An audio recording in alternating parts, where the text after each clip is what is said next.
Hello, hello. Welcome to the Holidays podcast.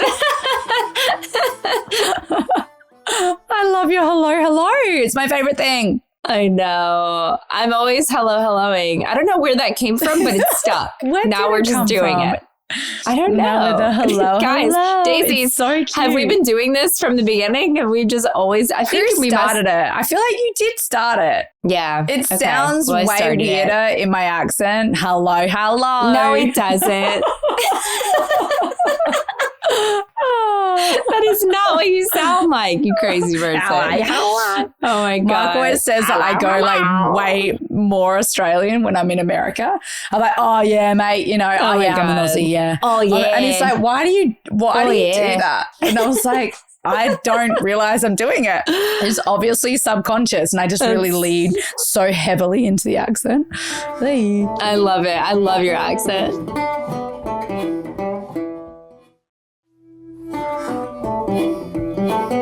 Well, guys, we're so excited today. We're having it's not Thanksgiving everywhere, right? So we're having a gratitude, Thanksgiving inspired, holiday inspired episode, I guess, season of gratitude, since this is going to come out on an American holiday. So we just wanted to do a little gratitude episode. And yes, I guess I can kind of start us off.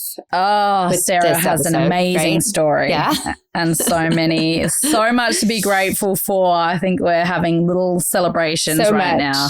But yeah, Sarah has been going through something that she didn't talk about last episode as she was waiting for the perfect time. And now we get to really dive into what that was. I can't wait to hear everything from your side and how you're feeling. Well, I guess I'll start with last solo episode that we did. I talked a little bit about something that I was, going through, and somebody that I was, friends with kind of mentioned something to me about it and like kind of saw where I was at. And anyway, all of that was me sort of skirting around it because I just wanted to like have a little bit more information first. But basically a few weeks ago, back when I turned 40, my OBGYN was like, hey, you're 40. It's time for you to get your first mammogram. And so I was like, oh, gosh, there's been like so many times over the years where I've been like, so when do you get a mammogram? And they're like,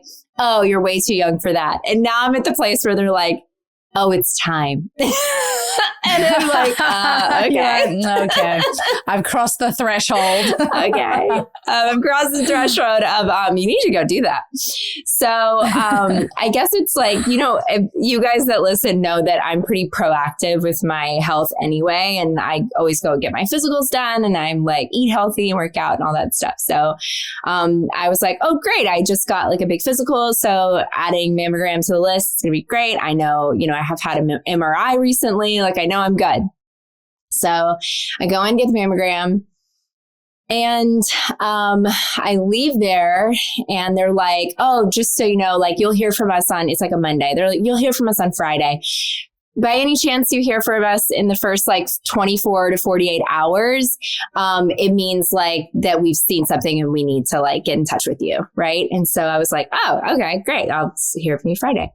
Like exactly 24 hours later, I get a phone call from them. God. And I missed it. And then I got a text message immediately that's like, we need to have you back in ASAP.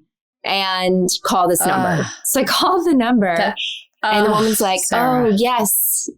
They're like, they see something on your mammogram. And so we need to have you back in. And I was like, great. Can I come in right now? And she's like, oh, no. You have to go back to your doctor and get like a referral, and then you can come back in. And I'm like, what?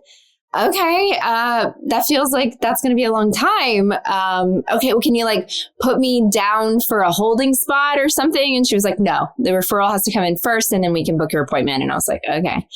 So then I like try to get in touch with my doctor that whole day, finally get in touch with him in the evening. And he's like, yeah, it's pretty common. Like, they can't see one side. You have calcification in your right side, but you have calcification in your left side. So they just want to do like a closer look because that side is sort of like undetermined. We don't know. And I was like, okay. And he's like, it's really common. Totally fine. I was like, okay, great. Didn't feel scared about it. I was like, fine, that's great. So, I call the next day to go to get my appointment now that I have the referral. And they're like, the earliest they have is 3 weeks away. I was like, oh, seriously? Oh, God, no. So I was like, yeah. So I was like, okay, fine. I'll wait, to go on the 3 weeks. So then I finally go back in for the 3 weeks. That was like, I guess a week at this point. Well, I guess it doesn't really matter. So it was like a week ago for when we are now, or 2 weeks. So anyway, I go back in and they do this closer look, and the person who's doing the mammogram, she's kind of like looking at it really closely, and then she's sort of like typing on her screen. And I was like, is everything okay? And she's like, yeah, I'm just communicating with the doctor. They have a doctor there in the office. And so I was like, okay. And then she's like, I need to take a few more photos. And then she like does it again. And then I'm just sitting there. Like, for anybody who's ever had a mammogram, you know what happens, right? Like, they smush your boob into like this almost like flat pancake. You're like pressed against the machine. And I'm sitting there with no shirt on, no bra on, just like waiting for her to tell me like, okay, we're good. We got it. She's still like typing away. And I'm just like kind of covering up my boobs because I'm like, I'm not really feeling modest, but I'm like, it's a little weird, the whole thing. It's vulnerable. And then she looks at me. Oh, it's so vulnerable. And, when they are putting your boob in the mammogram machine, they're moving it themselves, right? So she's like pushing it into there. And I don't have very much boob at all. So it's a lot of work to get enough to like take a picture of. So she kind of looks at me and she's like, yeah. Okay. So I just heard from the doctor and she needs to talk to you. And I was like, right now? And she was like, yeah, right now. And I was like, oh, okay. So then she's like, I'm going to bring you over to this other room. So she brings me into this room, this like waiting room where it's just me, just like 2 chairs and me. And like, I immediately text Eric and I'm like, they have me waiting in a room because the doctor needs to talk to me after seeing my results. And he's just like, wait, what? And I was like, yeah, because like everybody was like, it's okay. It's routine. It's like normal. They need to get second looks. Like usually it's like dense breast tissue. She walks in. She has a pamphlet in her hand. And I was like, oh no, she has a pamphlet in her hand. This is like the scene in every like movie where the person finds something out, right? So they like come in with a pamphlet handed to you to explain like, this is what you have, right? So I'm like, this is so crazy. So she walks in and she's like, so we need to do a biopsy. And I was like, what? Oh, okay. What do you mean? And she was like, well, we need to do a stereotactic biopsy is what it was called. And she was like, the calcification in your left breast, we just need to get samples of it. And I was like, okay. Like what, like how does that work? And she was like, well, we don't have the machine here. So you have to call and make an appointment to do it. And so I was like, okay. And like, what happens if this ends up that what's the worst case scenario here? And she's like, oh, well, we don't have to go to that step. And I was like, well, I kind of want to know what, like, if something does come back positive, like, what is it? And so then she explained to me what it was, which is like a whole name. Basically it'd be stage 0 cancer, right? But there's like surgery involved. And so I was like, okay, I'll go and let's schedule this. Like, let's go get it done. I wanted to get it done like tomorrow. Right. So I call my doctor and my doctor, like, I can't get in touch with him until later on that night. And I tried calling to get an appointment and they didn't have an appointment for like over a month. And I'm like, I have to live with this for over a month. I have to think about this every day for over a month. And so, Eric called them back and was like, if there's any chance that somebody cancels, can we be on like a waiting list of like cancellations? And the woman was like, yes, we can put you on a cancellation list. And I was like, great. She's like, how far do you live from the location? And I was like, I live like 20 minutes away, I guess. And so she was like, okay, because we could call you like in the morning and say, we need you to be here in an hour. And I was like, okay. And so basically that was a Monday. And so then Tuesday comes, Wednesday comes, and, we're calling my doctor, we're calling other locations, we're trying to figure out like, what does this mean? Like, I definitely started to go down the bigger feeling of like, wait, am I going to end up having to have like some sort of a surgery? And then Eric and I were sort of just like looking at each other like, is this really happening right now? And it was just a lot. And, we get to Thursday. My kids have the biggest school performances of the entire year on Friday. It's in the morning and in the evening. And Thursday night, we get a call. We can get you in tomorrow at 10 a.m. And I was like, oh my gosh, okay. So I'm going to go to the kids' performance in the morning. I'm obviously not going to tell them what's happening exactly, just that I have to leave and go to a doctor's appointment early. And so I leave, I go to this appointment. Somebody has to take me, like you can't have food, like you have to, it's like a pretty intense thing. Right. So then Sonia ends up taking me because Eric has the kids and he stays for the performance. And then I go to do the biopsy.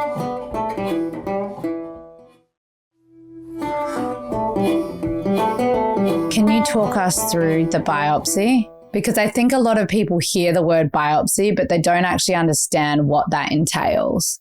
Well, I think it depends on the type of biopsy that you get. So I had something called a stereotactic biopsy. And it's a machine that's like a mammogram machine, and it's a guided needle. So your breast goes into the mammogram machine to the plates that like smush it down, same way that it does for a mammogram. But you're in like a chair that's pressed up against it. And there's like a hole cut out into some part of it, the machine where you're, where they need to go in with the needle. And they use lidocaine and they numb you. And then they position this like needle, and then they take a bunch of like pictures, and then they have, the needle go in and collect like 9 samples of tissue. And can you feel anything at all with the lidocaine? Yeah, like you feel, I guess it doesn't hurt. It feels like a really intense pressure, but I have to say, I didn't have any idea what to expect.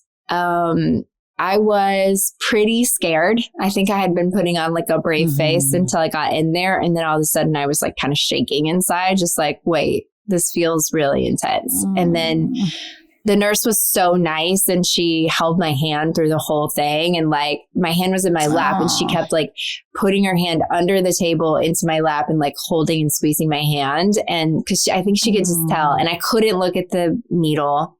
I couldn't look at the machine. I was like looking as far off to the right as I possibly could, and was just like taking deep breaths and trying to like go somewhere else in my mind.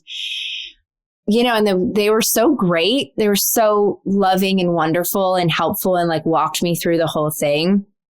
But it was intense. So the needle comes down into the breast, collecting the tissue. It kind of goes up and down, but you just feel this like deeper pressure that feels just weird. It's like, I don't know how to explain it. It just, you can feel something really inside, but not painful while it's happening, just like intense. And I think I went into some sort of like a shock, because afterwards I was like shaking and I was just woozy. And I was so glad that they told me to have somebody to come and drive you home, because afterwards I walked into the waiting room area where all the women that were like waiting to go in were. And I walked out and smiled at Sonia, and I was like, okay. And like we walked through the waiting room area, and the door shut in front of the elevator, and I just burst into tears. I was just like fully crying. Like, oh my God. I was like, that was so crazy. It was just a lot. And I have to say, for anybody that ever would have to get that done, it is not painful. I just didn't, it all kind of, I thought like it wasn't happening for a month, and then all of a sudden it happened. And then I was like kind of in shock, and the whole thing just was like, I wasn't prepared mentally for it. So it just felt intense, like a lot. So I went home that day, like iced it, laid in bed, slept for 3 hours, went to my kid's performance that night, kind of tried to explain a little bit of why I was not able to nurse or like, any of those things. And then had to wait until Tuesday to... we were all on a text thread. We were waiting. There was a little group of us, on the text thread. Me and Sarah, Beati and Nikki. And we were just like on this thread. All right, Sarah, we've got it in our calendars. Like the moment you get news, I know. drop it here. And we were all feeling really positive. Yes. And I did too. I felt like it's going to be fine. But like, I don't know, when something like that happens, like doubt creeps in. And Eric and I went to lunch on Monday beforehand, just the two of us. And we were like, when these things happen, it makes you want to like simplify life and like cuddle and stay home and be cozy. And like, I don't know. It's just, it's a nice perspective to have of just being like, I said to Eric, like, I always live in this place of gratitude. I really do, where I think about every day the things that I'm grateful for, and just like, it fills me with joy to live like that. But, when something like this happened, I was looking at my kids like, oh man, like I really love this life. I want to be here, Of course. Like I want to be here. And I have friends who had diagnosis really early in their 30s and didn't make it, of not breast cancer, but other things. And so, I just like remember looking at them and thinking like, I know they want to be here, like for their babies. And it breaks my heart that's not going to happen, And so anyway, I just was like having all these big feelings. And at the same time, deep down, I really did feel like everything was going to be fine. But it does make you think of all the other things, right? So on Tuesday, I had to wait all day, the whole day. Oh my God. It was the whole day. We were all waiting by our phones being like, wait, what? I know. I called so many times too. I was like the annoying person. I was like, is there any news yet? Oh gosh. And finally got the wave of relief because I got the call that everything was benign. Everything was good. It's not even like a marker for the future. Like we're good. And so I was so relieved, so grateful. And we finally were able to tell the kids, like, everything is good. Like, because I kind of gave them little pieces, but I just didn't want to like worry them, So yeah, of course. And I was like, Mommy got great results back. We're all good. Oh my gosh, Sarah, anyway, what was the first thing you did when you got that phone call? Like, were you with Eric? Were you on your own? I was with him and we hugged each other, but we were like, we kind of like found out through a message from the hospital that was like sent the results, but the results were confusing. So like I saw the results, but I needed the doctor to like tell me this is fine, because it was like, there's a lot of words that I was like, wait, what? Like, Yeah. I was like searching for it to say like, take a deep breath. You're good. It didn't say that. It's like this lymph node, blah, blah, blah, blah. You know what I mean? It's just like, wait, what? Yes. And, oh God. And so I just was like, we were both kind of like, I think it's good. And he's like, I think it's good. So then finally my doctor texted and said, thank God, everything is fine. Totally benign. She's good. Thank God. Yes. And so So then we just like hugged each other. Eric could like, he was just like hugest exhale. I mean, the poor thing, I think he knows more about breast cancer than anybody. He like did all these listen to podcasts. He'd like done all this research. I didn't want to know anything and he knew everything. Yeah. Which is like, just went down the rabbit hole of trying to understand it all and, what we would be faced with. So anyway, I have great news today. So, wow, Sarah, I think it was such a roller coaster. And as you were talking about that, I remember reaching you as soon as you got that news and you were like, whoa, this thing happened. And they took me into this little room. And I remember feeling in my body when I read that from you, I remember feeling actually your experience of when you had your pregnancy loss. And it was that same kind of bad news. And it was that like everything just sort of froze. And I said to you, you were like, I really feel like shaky. And I was like, I wonder if the trauma from your pregnancy loss is sort of being triggered and your body's remembering those same feelings, because that's probably the last time you've had any sort of comparable feeling to this. And that was such horrible, hard news. And then here you were on your own in a room getting this news. I mean, I think that's so hard to navigate. And I'm sure that physically manifested itself in shaking and feeling out of your body. Yeah, for sure. I mean, you did write me that. And I was thinking like, I think it immediately brings up like, stories from my friend Megan, who told me about her experience when she found out, she had this like thing that they needed to biopsy. And so, I'm just remembering, I think at that moment, you just like remember all the stories. It's like, my dad like talked about stuff that he like went into a room and a doctor was like, oh, well, we have this for you, and I just was sitting there like, I felt like felt like a scene in a movie. I was having like an out of body experience. And I had the same feeling when Dr. Goldberg was telling me, so the baby didn't make it. And I was like, what? My ears were ringing. He was like, you're not going to hear anything that I say right now. And I was like, whatever, I can hear everything that you're saying. I'm like combative with him about it. Like, no, I can hear, I'm fine. And he's like, it's okay. And later I was like, I don't remember anything I said, except that I told him I would remember it all. I was You're just in shock.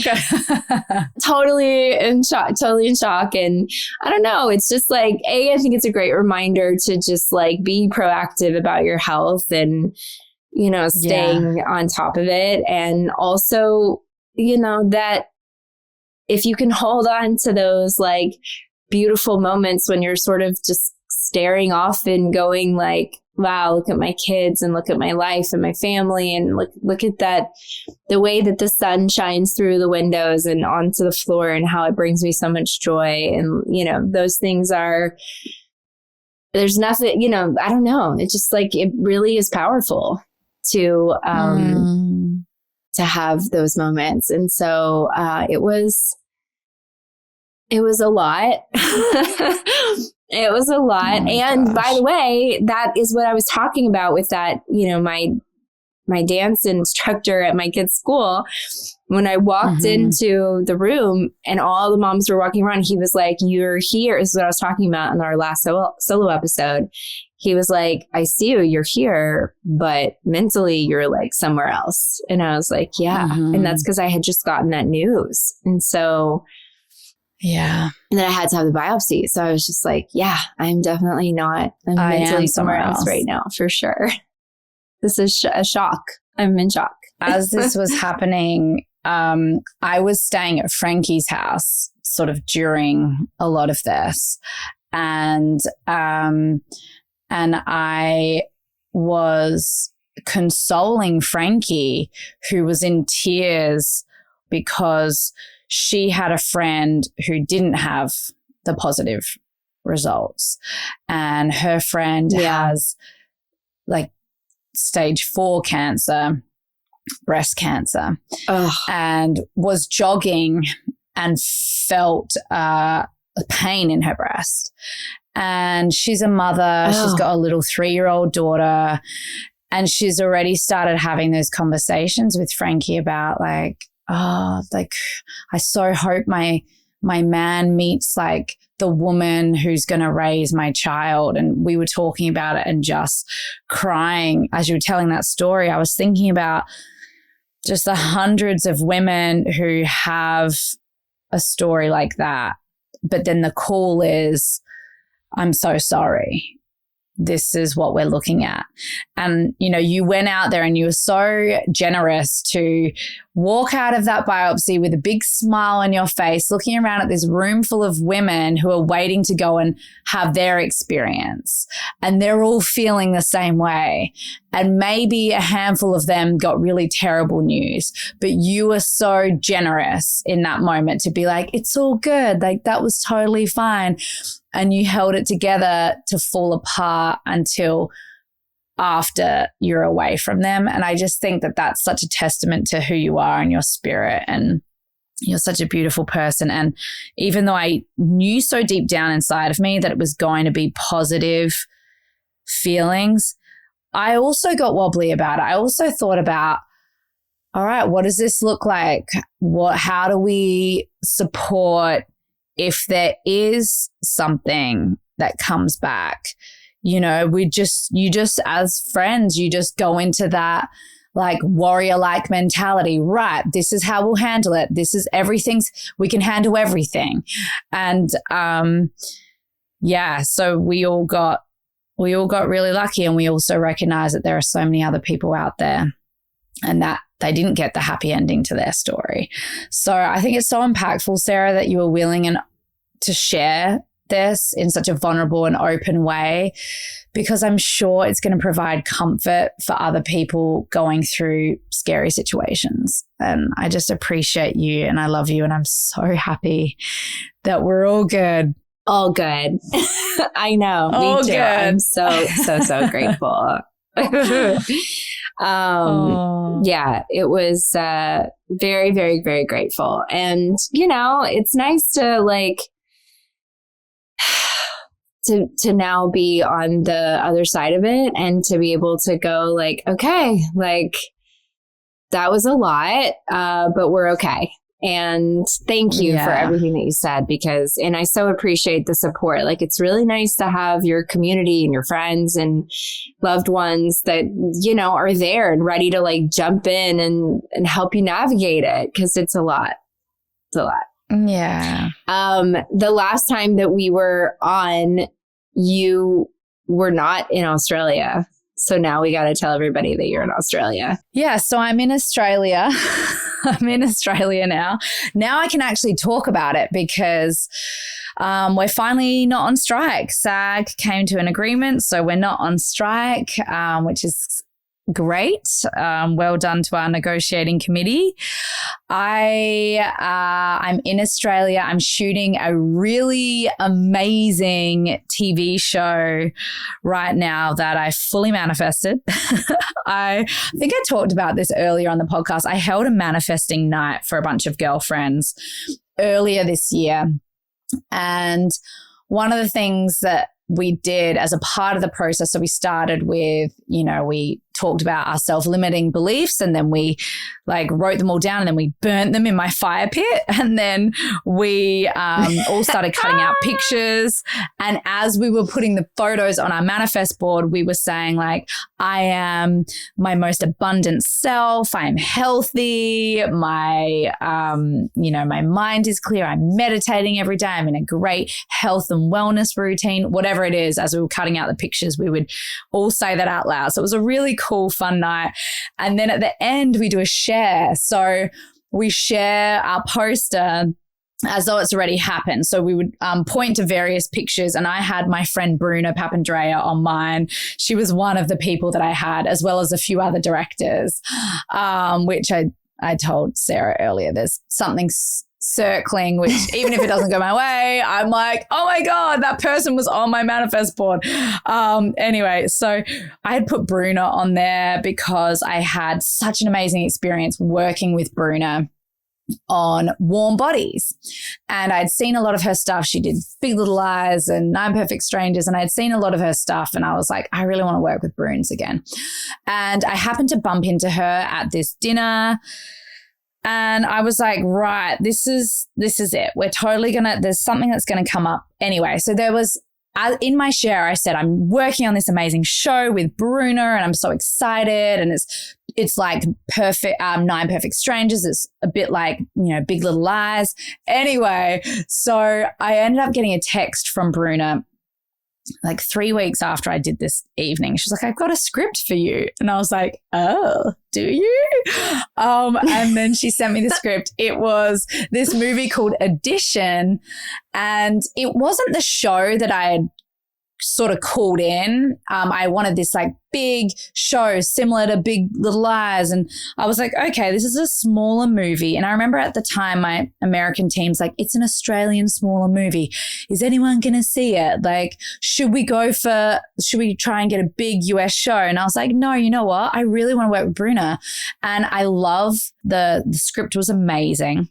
Sort of about this woman navigating romance and also mental health issues at the same time. And I was like, I really believe in this. This is such a special project. So I ended up flying to Australia. I was actually flying there already to do The Fall Guy, which is that movie that I've talked about on the podcast. And the trailer with Ryan Gosling and Emily Blunt just came out. You can see me. It's sort of blink and you'll miss it. But I'm the one with the sword attacking him.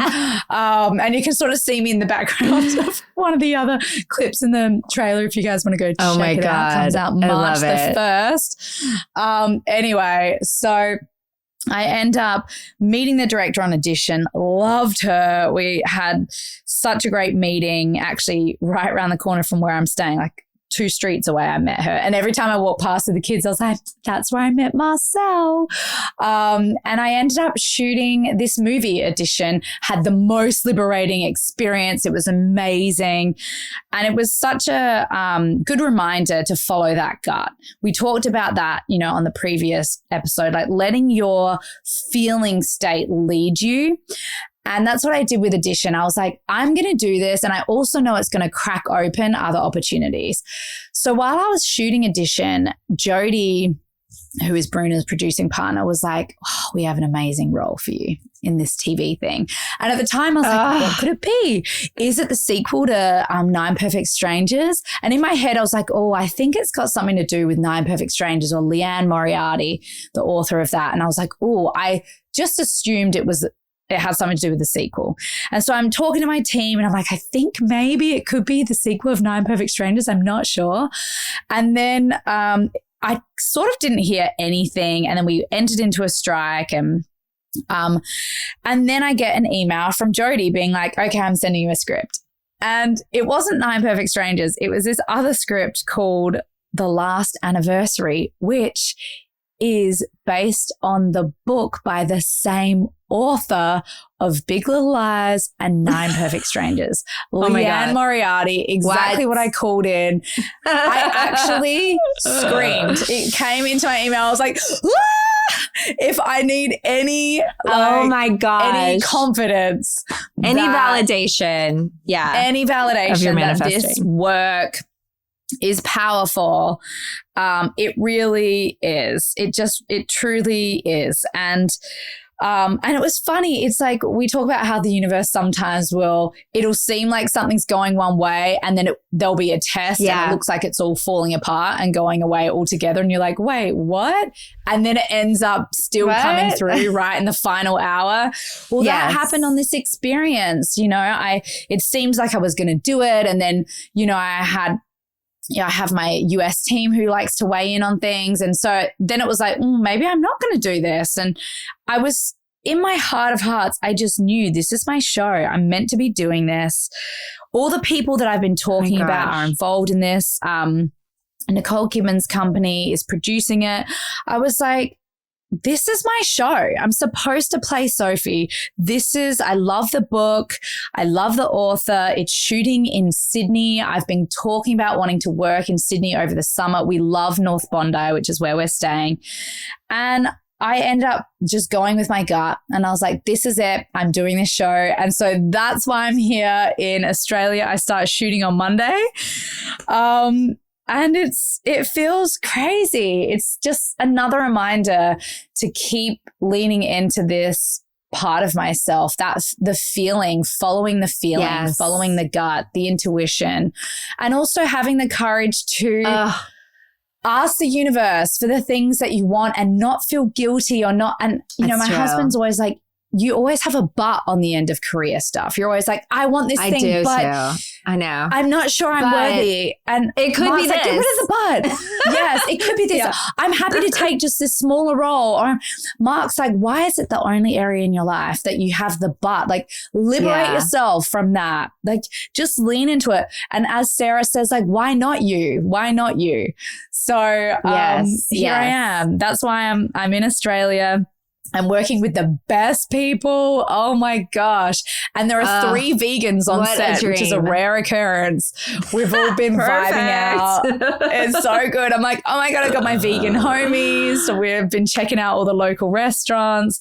Kids are really happy here. My husband is so like Byron Bay and North Bondi. They are his happy places. So he's been walking to F45, which is where he is at the moment. It's such a wellness community. You walk to the beach. It's like, it's just such a vibe here that we've been all really so happy. So happy. And so that's where we are. And that's you know, a whole bunch of gratitude, really.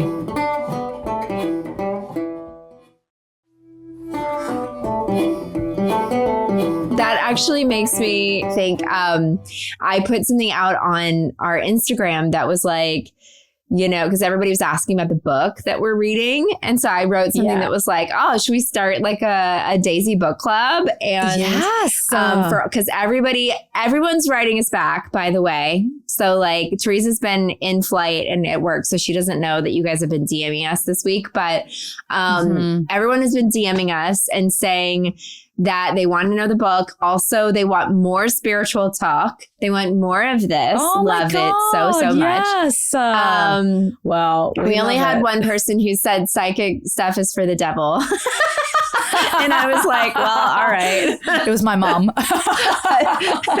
Yeah, it was your mom. No, it was my mom. But I'm gonna hold up. If you guys are watching, this is the book. I'm holding it here. Oh my gosh! I only just started it, so I actually don't know how far along Teresa is. But Teresa and I actually have plans of doing something called a Dazey Dream Circle with you guys. And so maybe we start that first one in the new year. And one of the things we could focus on is the book and manifestation and all the stuff that we've been talking about. So we're going to read this if you guys want to read it too. Yes, if you want to read alongside us, which is so funny because actually a lot of Sarah and I's friends have just purchased this book as well. My friend Claire, I was like, oh my God, Claire, I'm reading the best book. And she's like such a dreamy sort of witchy gal. And I was like, you need to do this because it's about developing your skills. Yes. And then our friend Cassandra, Cass, she works with us at the Mother Days and she listens to our podcast as we're editing them. And she was like, oh my God, what's the book? And we sent it to Cassandra and she's picked it up. So it's called Psychic Witch, A Metaphysical Guide to Meditation, Magic and Manifestation by Matt Oren. And I read a bunch of reviews. And as I said last time, the word witch throws me. I think it's just like deeply ingrained in my being that is a negative thing. So I was at first like, oh, I can't get this book. But I was also that way about tarot cards when I first got them. I was like, I can't have these in my house. And I used to hide them from my mum. But now I'm like, all right, Mum, yes, it may be called witch, but it's not black magic. It's not dark. It's like we're talking about like meditation. We're talking about opening ourselves up energy, to different senses and feelings, and it's energy and it's light. I see all of this as light. And so, yes, that's the book that we've been reading. In fact, I haven't been reading it. I've been listening to the audiobook. And the author talks about how Oh, have you? So maybe that's better because I've been listening to the voice and it's so soothing, and we'll start going through the practices of how to develop yourself and open yourself up a bit more. And I fall asleep. And he actually says if you're falling asleep, it's actually your body's like almost like a defense mechanism. Like I'm just going to fall asleep rather than dive deeper into the work. But it's really interesting. Wow. And he's like, oh, you might fall asleep for the first 6 months trying to do the practices. And I was like, that keeps happening to me. Why? And I remember when I was at Moby's house, like back in the day, remember when I used to go to Moby? He used to live in Beachwood Canyon. Yeah.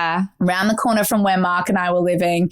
And he had this castle and he had this dungeon, basically this old dungeon in the castle. And it sounds really wild, but basically he'd invite a bunch of us over and we'd do sensory deprivation meditation. So we'd go into his dungeon. Oh my God, this sounds so funny. I can just see this as a heading already. But we'd go into the dungeon and he would light a candle and we would all be sitting around there. There'd probably be like 30 of us. And then they'd shut the door and there's no source of light. And then he'd blow out the candle and we'd all just sit and meditate in complete darkness. And that was really scary. That was leaning into the discomfort for me because I don't like the dark. And it was so dark. Like you could not, I've never been in something that's so black before, and you'd sort of start kind of going further into the darkness and people would be oming and you would, the whole idea was that you would come to a natural end. Everyone would be oming and at some point the collective energy of the group would decide to be done with it. But almost every time I would start doing the work, it would feel amazing. I'm like, oh my gosh, I'm getting so like in tune with my body and my senses. And it just feels so high vibes. And then I fall asleep. And then I'm literally asleep on the floor. Gosh. I would curl up on the floor and I would fall asleep. And me and one of my other friends, we would always sleep almost the whole way through. And I'd get kind of woken up at the end of it as the collective group was finishing. But it's interesting that he talks about why some people fall asleep. And I've done it in yoga before. I've done so I'm excited to get to the point where I'm not falling asleep and I'm actually taking part in these practices. Oh my God. I love it so much. I only just started, but I remembered you telling me about like in meditation that you sort of like close your eyes and you're like following the color that you see. And then there would be like this white light. And I remember thinking like, oh, that's so cool. I'm going to try that. And like a few times I have like tried to close my eyes in meditation and like I wasn't seeing anything, but I used to see color all the time. So I was like, wait, what's happening? And I'm like, I must be trying too hard or something. But then I remembered the other night as I was laying down in bed to go to sleep, this like white light flashed across my eyes. And I was like, oh, wait, this happens to me a lot where this. And maybe somebody out there, because I know that we have a few very spiritual women that follow our podcast. So maybe you guys can tell us or we can have you on. We're newbies. We're newbies. But the white light, when I try to go to sleep sometimes, it like flashes so bright across my eyes that I think that there's like somebody with a flashlight in the room. And so I'll always like startle my eyes open and look around. And then I'm like, that's so weird. Like, where did the light come from? And then I'll close my eyes again and then I'll start to see like more like brightness from that happening. And so that I'm like, bizarre. And I never thought about it until you mentioned that. And now I'm like, oh, weird. And then it happened again the other day, where I was sort of following the light. I was like kind of like, and I was like, wait, I feel like I see a figure behind my eye. Like I was seeing something and I was trying to figure out what it was. And anyway, it was so bizarre, but I only would never have known anything about that until you told me that. So look, some of you guys are going to be like, this is so silly. I know. But you know what? There's also a handful of people who are like, this is really interesting. I have to say, I feel like you're so attuned You are so tapped in. You really are. Like, you're naturally tapped in. Yeah, I love it. Look, this is our little thing that we're doing right now that we're interested in developing. Okay, Daisy. And I just gave all those examples as well. Like, I just gave all those examples of, even if it's developing your intuition, like how it serves you in your life. I think it's so quick to be like, oh, that's not for me. Right. That feels weird. Like, how do you know it's not for you? How do you know, like, just falling into following that gut? Like, I feel like that's for everyone. Just trusting your gut. Feeling state. Yeah, your instinct. Yes. It's the thing I was talking about on our last solo episode where I was like, oh, I thought of that restaurant and knew that my friend was going to be there. Was it like, oh, maybe she'll be there because she's there sometimes, but like I picture her face like flashed across my eyes and I was like, oh, she's going to be there. That's so weird. If she is there, then that's like, I actually knew that. So strange. So anyway, I love all that stuff so much. Okay, Daisies. So if you want to follow along, get the book, we'll talk about it. And then maybe what we'll do is have one of our little dream circles in January and we'll actually like let you guys all know how we're going to do it. And we'll talk about the book and we'll have somebody there and we can go through the whole thing. So that'll be really fun. Daisy Book Club. I'm excited. Yes. Okay. So thank you all so much. This episode is so special because just like centering ourselves back into that place of gratitude. It's the season of gratitude. We're getting into the holidays and all those things. We're grateful for like our friends and our family. We always are, right? Like sitting here thinking about the things that are so special, even if it's like, you know, I'm grateful that I got up today and then I'm able to like take a deep breath and look at the sunshine and like all those things. And it really puts you into like a positive place. Okay, Daisy. So the season of gratitude. We love you, Daisies. We'll see you on the next episode. And you can find us on Apple Podcasts, Spotify, or wherever you listen to podcasts. And if you're in America, happy Thanksgiving. We are so grateful for all of you and all of our friends and each other. And we love you, Daisies. And goodbye. Love you. Bye.